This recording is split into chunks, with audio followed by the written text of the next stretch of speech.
आइए आगे बढ़ते हैं अगली खबर की ओर।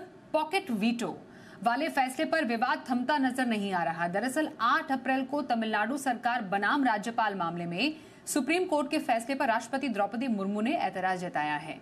आपको बताएं, अपने फैसले में सुप्रीम कोर्ट ने राज्यपाल को लेकर कहा था कि उन्हें राज्य विधानसभा से पास बिलों पर तय समय सीमा में निर्णय लेना होगा। ऐसे में राष्ट्रपति मुर्मू ने सीधी तौर पर सुप्रीम कोर्ट से सवाल पूछते हुए कहा कि जब संविधान में कोई समय सीमा ही तय नहीं है तो फिर अदालत ऐसा फैसला कैसे दे सकती है। ज्यादा जानकारी के लिए हमारे सहयोगी अरविंद सिंह हमारे साथ है। अरविंद, पॉकेट वीटो को लेकर उठता है मामला तूल पकड़ता जा रहा है।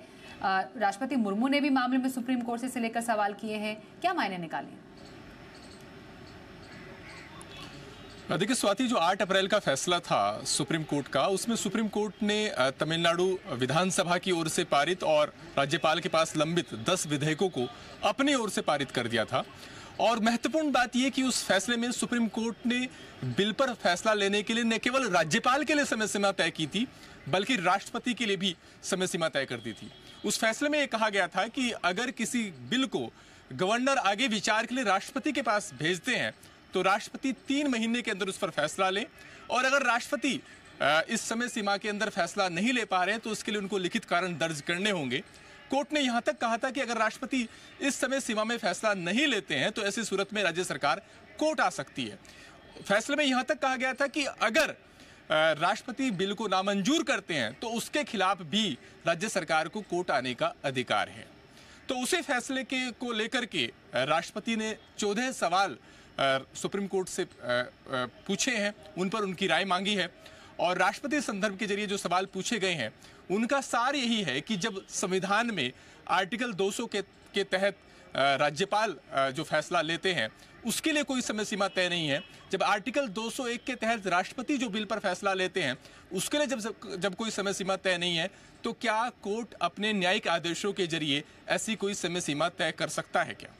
सवाल यह भी पूछा गया है कोर्ट से, राष्ट्रपति की तरफ से, कि अगर आर्टिकल 200 की हम बात करें तो राज्यपाल अपने विवेकाधिकार का इस्तेमाल करके फैसला लेते हैं, 201 के तहत राष्ट्रपति फैसला लेते हैं, तो क्या इन फैसलों की न्यायिक समीक्षा हो सकती है?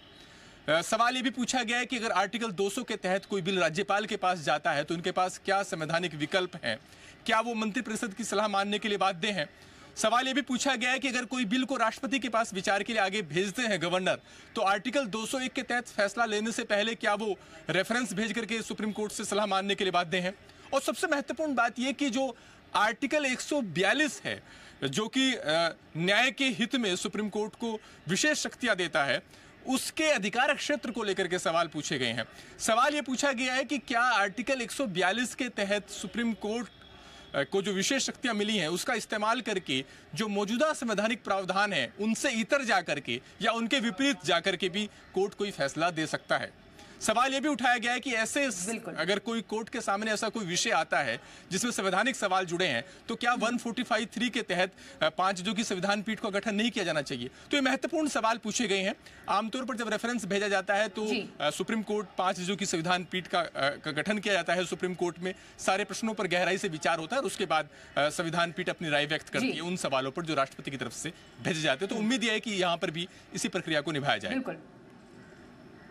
जी अरविंद, बहुत धन्यवाद करेंगे आपका इस पूरे मामले पर डिटेल में हमें जानकारी देने के लिए।